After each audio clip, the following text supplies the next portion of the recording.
In this video, we are gonna talk about one of the most interesting cases ever, a case that involves murder, but one with a happy ending thanks to a very persistent private investigator that used some unorthodox tactics to find the murderer and, most importantly, get a confession.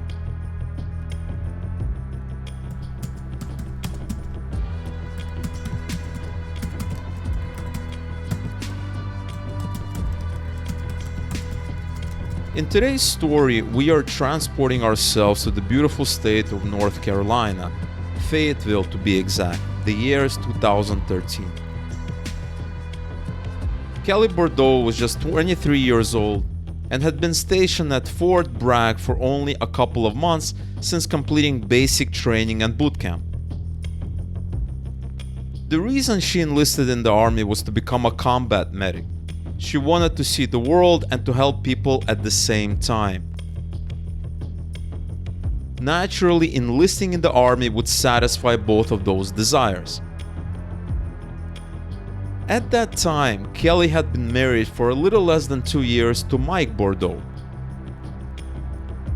Initially, Mike had moved to North Carolina with her from St. Cloud, Florida, and the couple rented an apartment together. As time went on, however, the stress of adjusting to a new life in another part of the country took a toll on their marriage. Mike was also unable to find a job and began to heavily drink. Eventually, the couple decided to take a break from each other and Mike returned back home to Florida, while Kelli remained in Fayetteville, North Carolina. While Kelli had been living alone, she also led a secret life. For about a year, she'd been having an affair with a man named Justin Thompson, whom she'd met back in St. Cloud, Florida, before joining the military. It was reported that Kelli liked Justin so much that she had decided to divorce her husband Mike, who had no idea his estranged wife had already found a new man. Kelli also befriended another young man, 25-year-old Nicholas Holbert, who worked as a helper at a local bar called Froggy Bottoms, where Kelli and Justin would go occasionally for drinks. Nick had every intention to befriend her and maybe even something more, but according to her friends, Kelli, however, only viewed Nick as merely a drinking buddy and nothing more.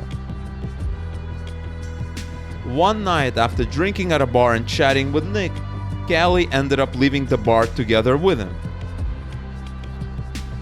That was the last time anyone would ever see her alive.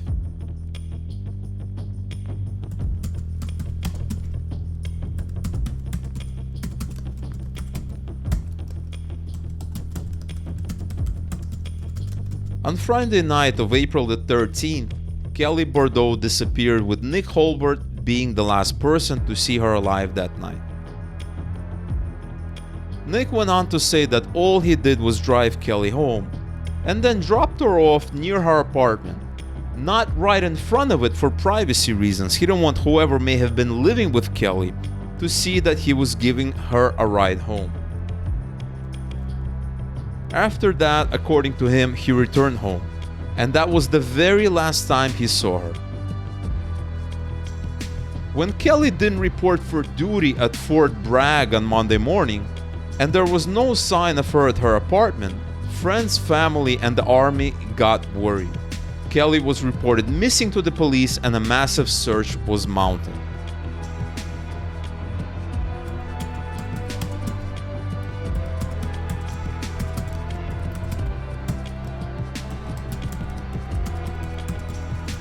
The police launched a full-scale investigation by first focusing on interviewing people closer to her, namely her estranged husband Mike and the man she was seeing at the time, Justin.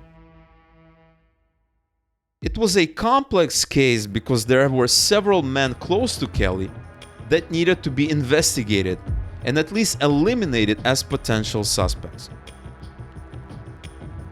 It also seemed that everyone in Fayetteville had their own idea of who might have something to do with Kelli's disappearance. Early on in the investigation, the police department's number one person of interest was the husband and not Nick.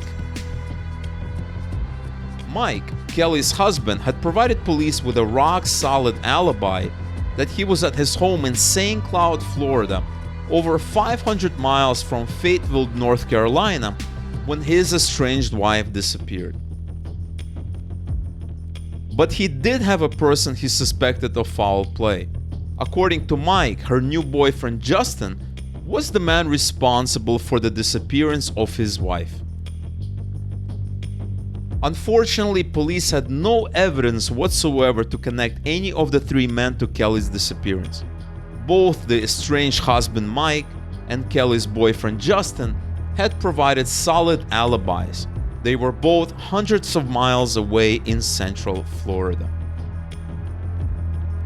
And Nick Holbert, the last person to see Kelli before she disappeared, had told the police he dropped her near her apartment after hanging out with her at the bar called Froggy Bottoms.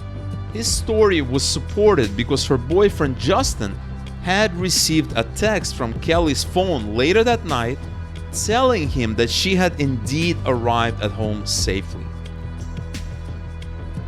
However, when Justin tried to reach Kelli over the weekend, he had absolutely no luck, thus increasing the suspicion that Nick had something to do with her disappearance.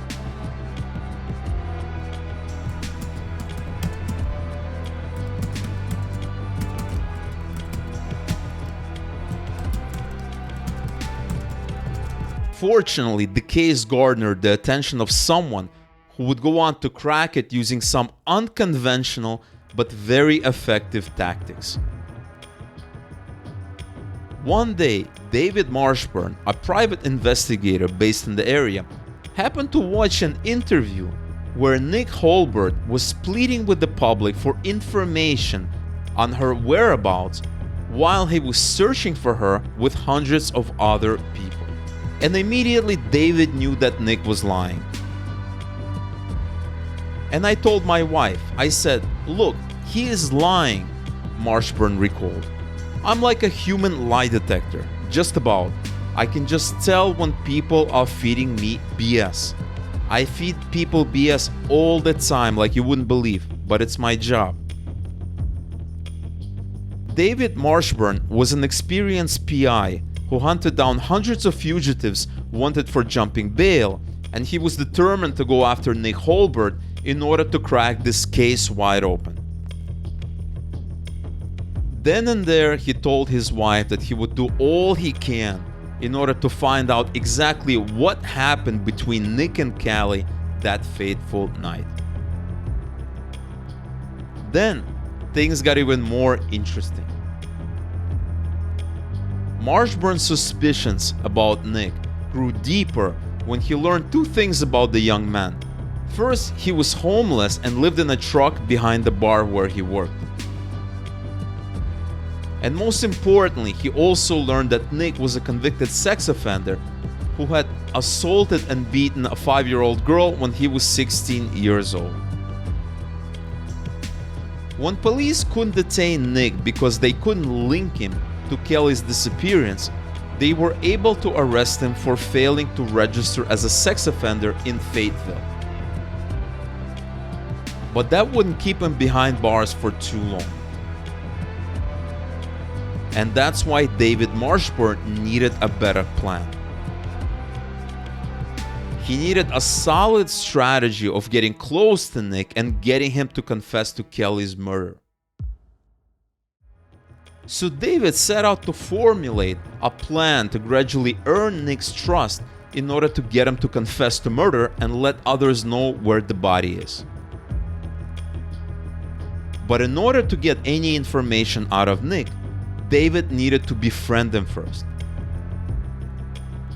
Once he'd befriend him and earn his trust, David had a 3-stage strategy for getting Nick to confess. First, his approach was to let Nick know that he believed that he didn't have anything to do with Kelli's disappearance whatsoever. Then he would change his approach slightly by telling Nick that he now believed that he might have had something to do with it. Ultimately, he would change his view once more and now tell Nick that he now came to believe that Nick was responsible for Kelli's disappearance and murder.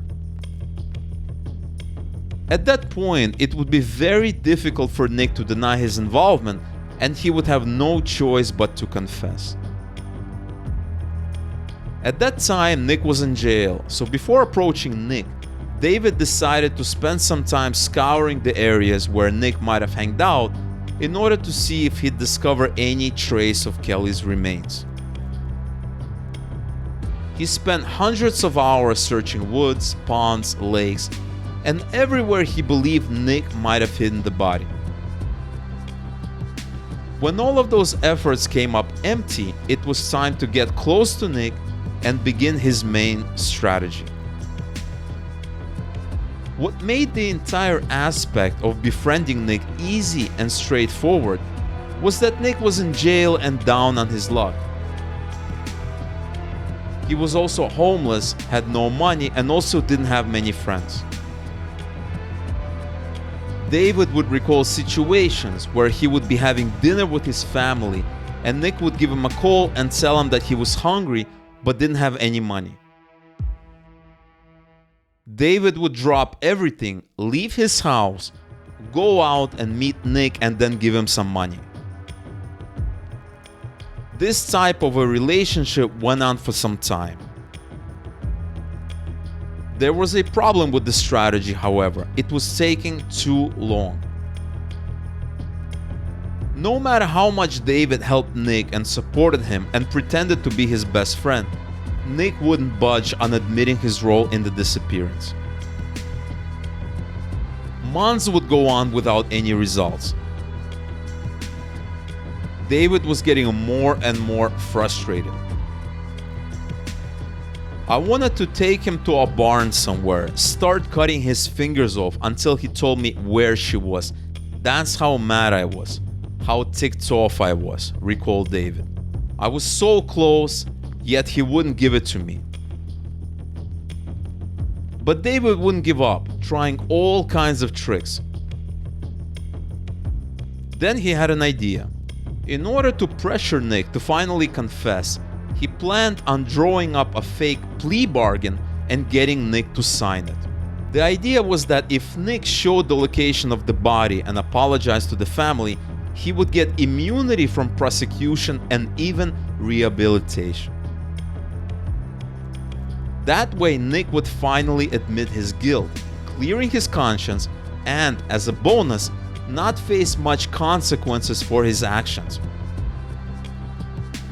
It's a variation of a tried and true tactic that police routinely use during interrogations of suspects. The objective is to get the suspect to admit doing something bad, but only because they had no other choice or it may have been an accident, thus allowing them to absolve themselves of any responsibility for the gruesome act that was, after all, their own fault. David handed the fake plea bargain to Nick. Nick took it, read it over a couple of times, studied it carefully, and was almost ready to sign it. Then, suddenly, he paused for a little bit, grabbed the fake plea bargain and handed it back to David and said, "No, I am not gonna sign it." But it was still a breakthrough in many ways. Just the mere fact that Nick had considered the deal was proof to David that he was indeed responsible for Kelli's disappearance. After all, if a guy had absolutely nothing to do with it, he would just toss something like that back without even considering confessing to something he'd never done.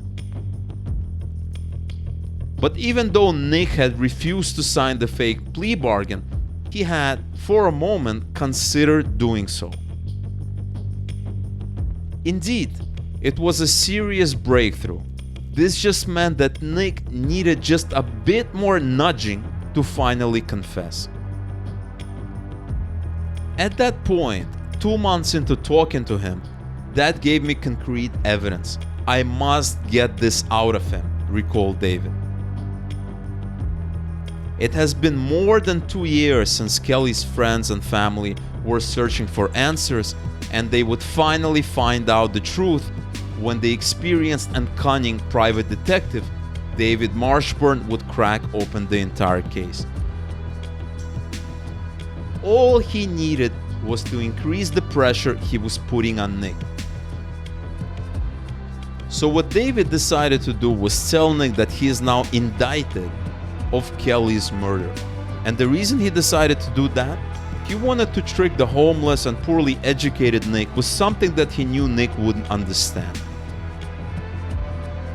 So the astute PI drew a fake indictment, but this time he added something new to the mix.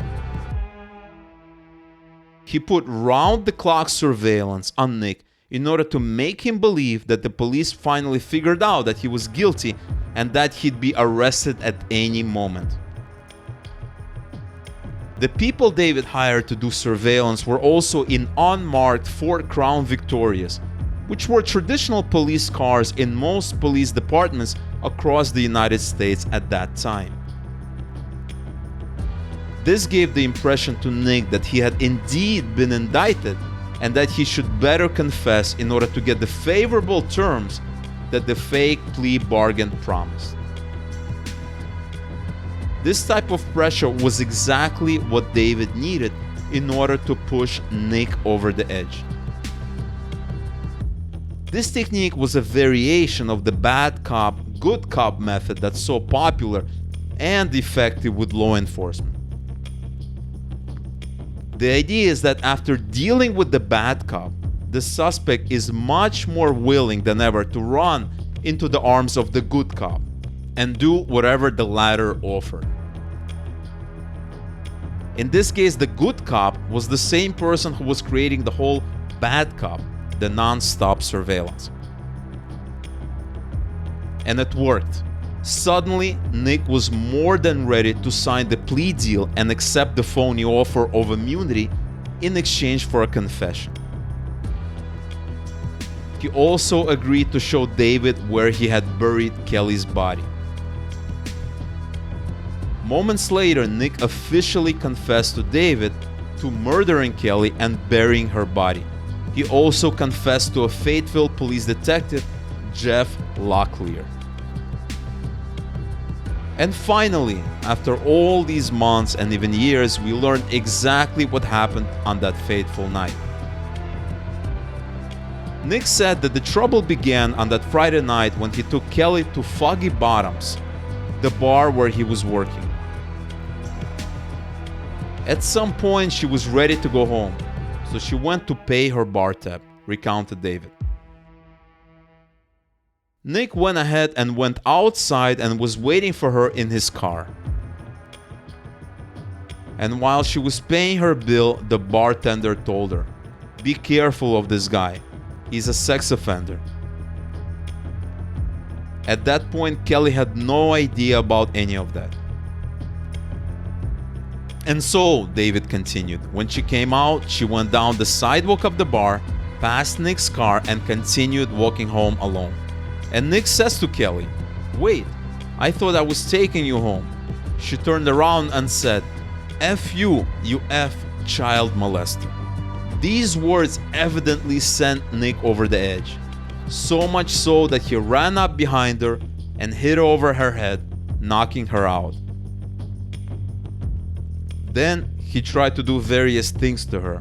She protested, and at that point Nick grabbed the rock from the ground and finished her off. He then buried her body nearby and went back to the bar. After that, he sent a text message to Kelli's boyfriend Justin, in which he told them that Kelli had gotten home safely, as though Kelli was the one that sent that message, and threw away the phone into a nearby river. Nick led David Marshburn and his cadaver dogs to a shallow grave where he'd buried Kelli's body 2 years earlier. Moments later, Nick Holbert was arrested for the gruesome murder of Kelli Bordeaux. Knowing that he had no chance of being acquitted, he entered the plea of guilty to first-degree murder.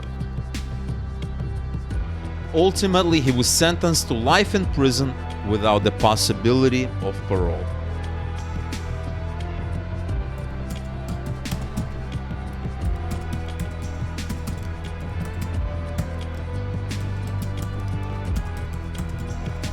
And this wraps up the case of Kelli Bordeaux, a case that initially had no arrests and no true leads for more than 2 years, and a case that was solved thanks to the tenacity and determination of David Marshburn. David even admitted that there were times where he almost gave up, but he also added he felt bound to keep going for the sake of Kelli and her family, and so that donating his time, skills, and money was worth it in the end.